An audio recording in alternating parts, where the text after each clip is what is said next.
इस मेकअप में मैंने सॉफ्ट लुक रखा है। आईज़ को थोड़ा ब्राइट किया है, ब्राइट इन सेंस की काजल से। एंड सिमर वगैरह बहुत मैंने सॉफ्ट लुक रखा है। और फेस को भी मैंने बहुत ज़्यादा हार्श नहीं किया है, बहुत ज़्यादा कंटूर नहीं किया है मैंने, बहुत ही सॉफ्ट लुक फेस पे भी मैंने दिया है। तो इसे आप एंगेजमेंट में समर में यूज़ कर सकते हैं, डे में, या ब्राइडल को भी आप कर सकते हैं, जिसे चाहे आप कर सकते हैं। उसमें थोड़ा-सा अ, किसी को ब्राइट चाहिए, किसी को थोड़ा लाइट चाहिए, वैसे मैनेज करके कर सकते हैं। तो पहले सबसे पहले मैंने आईब्रो को डिफ़ाइन किया है। मैक का आईब्रो जेल है, उसके बाद फिर पैक का मैक पाउडर है, उससे मैंने सेट किया है। हमेशा जेल यूज़ करने के बाद पाउडर पाउडर सेट करना बहुत ही इम्पोर्टेंट हो जाता है। उससे क्या होता है कि मिस नहीं होगा आईब्रो, और सेट रहेगा, क्रीमी फॉर्म में रहता है जेल। और उसके बाद पाउडर कर देने पे एक तो बहुत अच्छा से सॉफ्ट लुक आता है और ब्लेंड भी बहुत अच्छे से होता है। पहला रीज़न वो होता है, सेकंड रीज़न ये होता है कि लॉक हो जाता है। उसके बाद आईब्रो करने के बाद फिर मैंने कंसीलर से आईज़ को एक क्लीन लुक दिया है, ताकि उस पे जो भी मैं एक कैनवस बना रही हूँ, ताकि जो भी कलर दे सकूँ वो अच्छे से पॉप अप होके निकल जाए और इवन टोन आ सके। कंसीलिंग बहुत ही इम्पोर्टेंट होता है। बहुत लोग का क्वेश्चन होता है कि ऑरेंज कंसीलर क्यों लगाते हैं, या डायरेक्ट सीधे ये कंसीलर क्यों लगाते हैं स्किन से 2 शेड फेयर, या ऑरेंज तब लगाते हैं जब जैसे नीचे डार्क सर्कल्स जब आपका बहुत ज़्यादा होता है, उसी तरह बहुत लोगों का आईज़ में भी बहुत ज़्यादा डार्क आईज़ होता है। फेस एकदम नॉर्मल रहेगा बट आईज़ ऊपर भी आईलिड जो है वो बहुत डार्क रहेगा, तब आपको बहुत ही लाइट उठा के कंसीलर करेक्टर यूज़ करना है ऑरेंज कलर का। और तब फिर वो उस पे आप बहुत थिक नहीं यूज़ करना है, बहुत ही लाइट यूज़ करना है। और तब उसके बाद फिर आप उस पे जो भी स्किन का कलर है, उससे 1 शेड या 2 शेड फेयर आप कंसीलर आप यूज़ कर सकते हैं। सब आइज़ पे यूज़ करने का नीड नहीं रहता है। उसके बाद फिर मैंने पहले जेल लाइनर यूज़ किया है इसमें, क्योंकि मुझे लाइनर लुक ज़्यादा क्रिएट करना था, ताकि इंटेंस लुक आ सके। तो जब भी काजल काजल ज़्यादा दिखाना है या लाइनर ज़्यादा दिखाना है, तो पहले अप्लाई कर देती हूँ। उससे क्या होता है कि इंटेंसिटी बहुत बढ़ जाता है और आई का शेप एंड साइज़ बहुत ही सुंदर निकल के आता है। तो पहले मैंने जेल लाइनर लेके और उसको एक पेंसिल ब्रश से ब्लेंड कर लिया है, और ब्लेंड करने के बाद उसी कलर का डार्क ब्राउन शेड लेके ब्लेंड कर लिया है। और उसके बाद फिर मैं पैलेट से जो भी कलर उठाते जा रही हूँ उस कलर से मैं आई कॉर्नर बना रही हूँ, क्रीज लाइन बना रही हूँ, लिड लाइन को मैं छोड़ रही हूँ। लिड पे मैं लिड के कॉर्नर में ही बस मैं शेप दे रही हूँ एक, क्योंकि लिड को मैं थोड़ा-सा बस सिमर यूज़ करूँगी, बहुत ज़्यादा मैंने पहले ही बोला है मैं बहुत सॉफ्ट रख रही हूँ। और आजकल बहुत सॉफ्ट का लुक लोगों को पसंद आता है, क्योंकि ऑलरेडी बहुत सारा कुछ मेकअप में हुआ रहता है। फिर मैंने एक थोड़ा-सा डार्क कलर उठा के कॉर्नर में बस मैं कॉर्नर को उसको करूँगी डार्क। और फिर उसके बाद मैंने एक डार्क ब्राउन कलर उठा के और बस कॉर्नर में ही मैं ब्लेंड करते जा रही हूँ लैशेस को ध्यान में रख के लैश लाइन के ऊपर, ताकि आगे बहुत ज़्यादा नहीं आए। और इससे क्या होता है कि बहुत ही सुंदर आईज़ जब ओपन करते हैं तो बहुत ही सुंदर लगता है आईज़, और थोड़ा बड़ा-बड़ा भी लगता है और इंटेंस लगता है। जब भी आपको काजल कोई काजल जिसको पसंद है या लाइनर बहुत पसंद है तो आप ऐसा लुक दे सकते हैं। लेकिन इसके लिए एक ही कंडीशन है कि आईज़ जो है वो मीडियम या बिग होना चाहिए। बहुत स्मॉल आईज़ में आप बहुत ज़्यादा काजल या लाइनर नहीं यूज़ कर सकते हैं। उससे क्या होगा कि आईज़ थोड़ा छोटा दिखने लगता है। और आजकल ये भी नहीं है कि अंदर वाइट बहुत ज़्यादा काजल आप डाल दीजिए, या अभी ट्रेंड नहीं चल रहा है, बहुत लोग डिमांड भी नहीं करते हैं और ऐसे सॉफ्ट लुक रहता है, तो आप ऐसे काजल को ब्लेंड कर सकते हैं। उसके बाद फिर मैंने एक पिंक कलर लेके और लिड पे अप्लाई कर दिया है, क्योंकि डायरेक्ट मैं सिमर नहीं यूज़ कर सकती। जब बहुत ज़्यादा ग्लिटर यूज़ करना होता है तो आप डायरेक्ट भी यूज़ कर सकते हैं सिमर के बाद ग्लिटर, बट सिर्फ सिमर यूज़ करना था, इस वजह से मैंने एक शेड अंदर दे दिया है।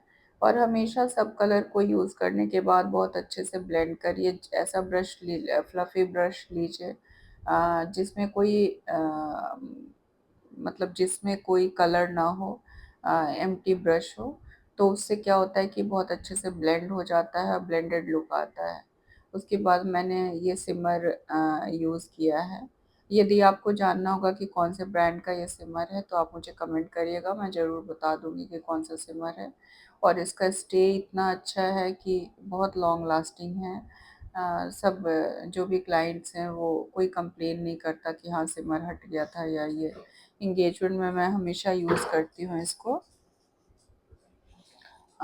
ब्राइडल में भी यूज़ करती हूँ, जिनको बहुत लाइट लुक चाहिए होता है उनके लिए, तो बहुत ही अच्छा लुक निकल के आता है। उसके बाद फिर मैं जब भी सिमर करें तो उसको सॉफ़न करने के लिए हमेशा लास्ट में एक कलर लेके उसको लॉक करना होता है, ताकि ब्लेंडेड लुक आए, कोई हार्श लाइन ना दिखे कि हाँ यहाँ लाइन बन गया, यहीं तक सिमर है या ग्लिटर है। इस वजह से सॉफ्ट करना होता है। एक कलर को लेके आप उसको सॉफ्ट कर दीजिए। उसके बाद मुझे बहुत ज़्यादा लाइनर बोल्ड नहीं देना था, तो मैं बस लैश लाइन एरिया में उसको कर रही हूँ, क्योंकि मैंने पहले भी जेल लाइनर यूज़ करके ब्लेंड किया है। तो बस मैं उसको सॉफ्ट लाइनें क्रिएट कर रही हूँ ताकि लैश लाइन एकदम क्लियर दिखे। और एक ब्राउन कलर उठा के मैं उसको अच्छे से ब्लेंड कर रही हूँ। और इनर कॉर्नर में भी मैं बहुत अच्छे से लाइनर को जेल लाइनर को ये ब्लेंड कर अप्लाई कर रही हूँ, सॉरी। और उसके बाद फिर मैं इसको थोड़ा-सा ब्लेंड कर दूँगी, ताकि एक सॉफ्ट कॉर्नर में ब्लेंड करूँगी ताकि एक सॉफ्ट आए लुक।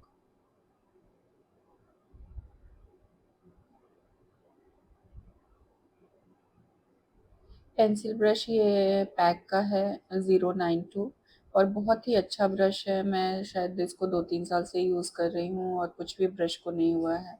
बहुत सारे ब्रांड में आप ब्रश लेंगे और वॉश करके, क्योंकि हमें हमेशा वॉश करना रहता है, तो तुरंत ख़राब हो जाता है, बट ये बहुत ही अच्छा है। ये फॉरएवर 52 का काजल है जो मैं ऊपर अप्लाई कर रही हूँ।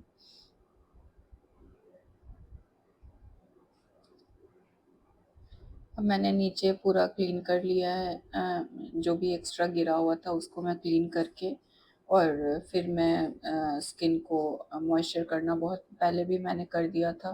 फिर से मैं बहुत अच्छे से इसको मॉइस्चर करूँगी, क्योंकि पोंछने के बाद वहाँ का सारा मॉइस्चर ऊपर लेयर का हट जाता है। इसलिए फिर से स्किन कहाँ पे कितना ड्राई है उस हिसाब से हमें करना पड़ता है अच्छे से।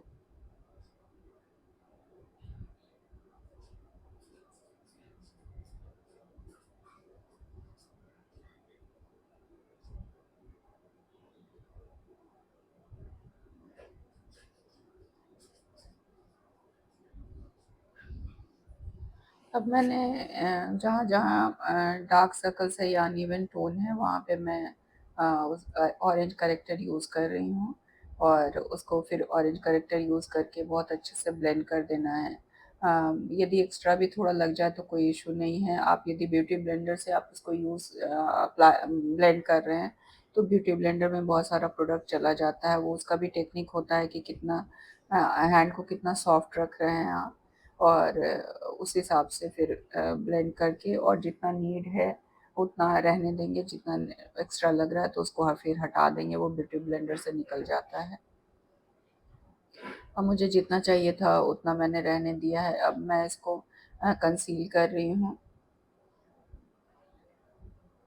न्यूट्रलाइज़ कर रही हूँ कंसीलर से।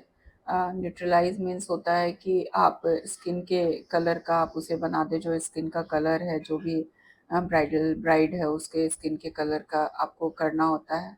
क्योंकि आपने करेक्टर यूज़ किया है, तो सीधे आप यदि फाउंडेशन यूज़ करेंगे, तो फाउंडेशन यूज़ करने से अंदर से ऑरेंज-ऑरेंज दिखने लगता है, क्योंकि वो अ ठीक नहीं लगता है। इसीलिए आप पहले न्यूट्रलाइज़ कर लें, और न्यूट्रलाइज़ हमेशा कंसीलर से ही करना होता है। वो देखना होता है कि कैसा कंसीलर है। बहुत सारा ब्रांड्स है जिसका आप यूज़ कर सकते हैं। मैंने अभी लॉरियल का यूज़ किया है।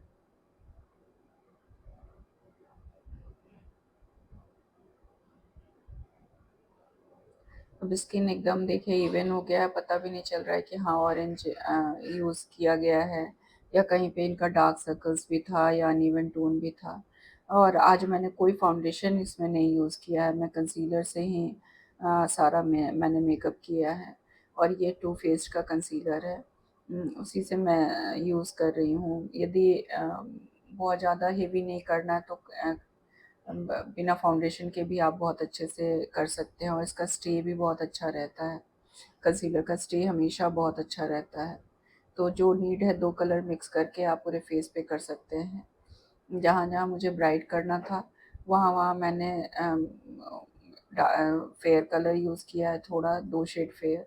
और जहाँ-जहाँ मुझे डार्क करना होगा, वहाँ-वहाँ मैं कंटूर करना होगा, वहाँ मैं थोड़ा-सा 1 शेड डार्क यूज़ कर लूँगी या स्किन का जो कलर है वो यूज़ कर लूँगी। तो इससे क्या होता है कि आपको फाउंडेशन यूज़ करने का नीड नहीं होगा, लेयरिंग कम हो जाता है। और बहुत अच्छे से ब्लेंड कर देना है इसको ब्यूटी ब्लेंडर से। आप ब्रश से भी यूज़ कर सकते हैं, पर मुझे ब्यूटी ब्लेंडर से बहुत ही अच्छा लगता है।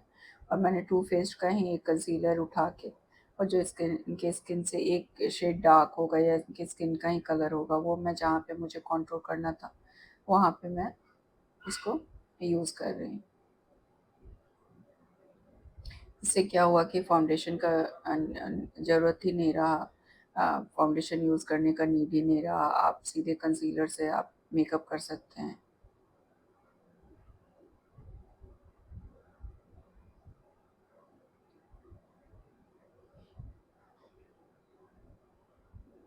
हाँ, जब ब्लेंड कर रहे हैं, आइज़ के पास जा रहे हैं, तो बहुत ही कंट्रोल्ड वे में हैंड में होना चाहिए। और ये मैं ब्लशर यूज़ कर रही हूँ, लिक्विड ब्लशर।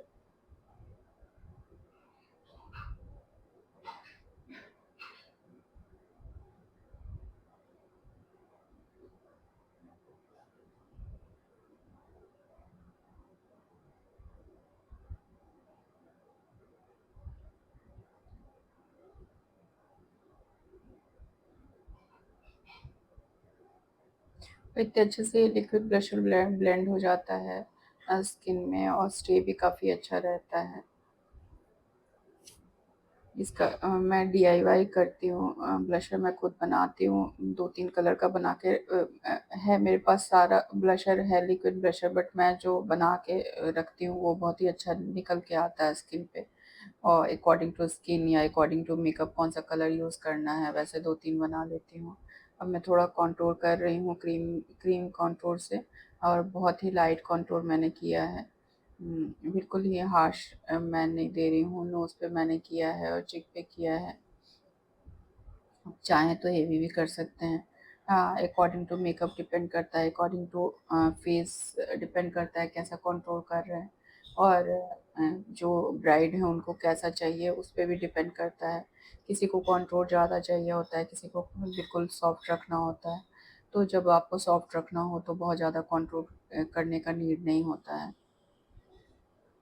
आप चाहें तो नोज़ के ऊपर छोटा ब्यूटी ब्लेंडर से भी कर सकते हैं। मैंने बड़े ब्यूटी ब्लेंडर से ही उसका टेक्निक होता है पकड़ने का कि आप कैसे छोटे एरिया में काम करेंगे ब्यूटी ब्लेंडर से, बड़े ब्यूटी ब्लेंडर से। और उसके बाद फिर मैं क्रायोलन का ट्रांसलूसेंट पाउडर से मैंने सेट कर दिया है। सेटिंग बहुत ही इम्पोर्टेंट होता है। सबसे मुझे लगता है कि सारा मेकअप जो क्रीमी फॉर्म है उसको सेट करने के लिए ट्रांसलूसेंट पाउडर से अच्छा कुछ नहीं है। उसके बाद आप सॉफ्ट देने के लिए आप उसको स्प्रे कर सकते हैं, सेटिंग स्प्रे यूज़ कर सकते हैं, बट सबसे अच्छा यही होता है। उसके बाद मैं डियोर का हाइलाइटर यूज़ कर रही हूँ।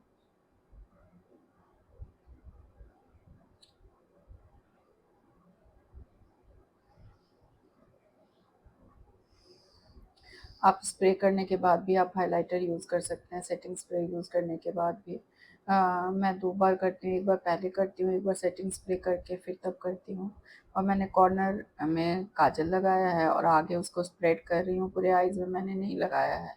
यदि आप पूरे आइज़ में लगाएँगे तो मेस हो जाएगा, इसीलिए कॉर्नर में करके और उसको आगे की तरफ ले आना है।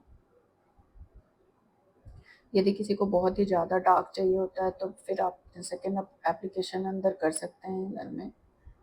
और मैं फिर इसको सबको ब्लेंड कर रही हूँ, कॉर्नर को भी, और फ्लफ़ी ब्रश लेके मैं सबको अच्छे से ब्लेंड कर रही हूँ ताकि कोई लाइन्स ना क्रिएट हो।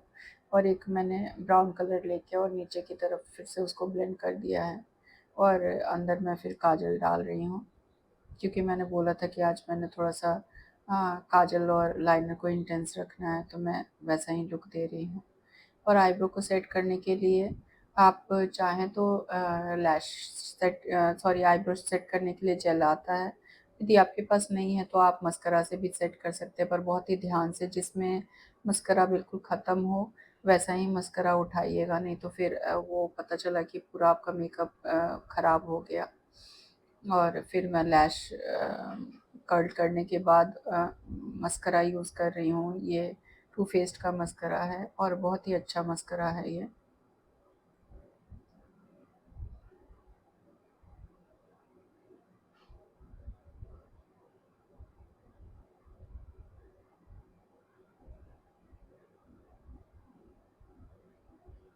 हाँ, लिप्स को भी मैंने बहुत से सॉफ्ट लुक दिया है, तो